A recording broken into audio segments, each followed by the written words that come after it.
வண்டியில என்ன பண்ணலாம்னு தெரியாம யோசிச்சுட்டு இருக்கேன். அதாவது வண்டி கொடுத்துடலான்னு முடிவு பண்ணி வச்சிருக்கேன். யாருனாச்சும் வந்தா தள்ளி விட்டுறலான்னு இருக்கேன். இந்த வண்டியெல்லாம் நம்மளால ஓட்ட முடியல ரவி. ஏன்னா கீழே போட்டு போட்டு 3 டைம் விழுந்துட்டேன். இந்த வண்டியும் எனக்கு பயமா இருக்கு. இந்த வண்டியை வச்சுக்கிட்டு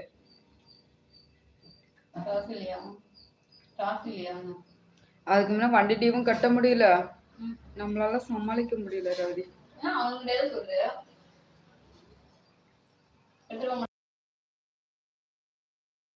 அங்க சொல்லிட்டேன் அவங்கள்ட்ட, அக்கா நீங்க இன்னும் 3 மாசம் கட்டுங்கக்கா, அப்புறம் இருக்கிற ரேட்டுக்கே அப்படியே வண்டி தள்ளி விட்டுறலாம். இப்ப வண்டி ரேட் எல்லாம் குறைஞ்சு போச்சு, யாரும் எடுத்துக்க மாட்டாங்க, நீங்க 91,000 கட்டணும் அப்படின்னு.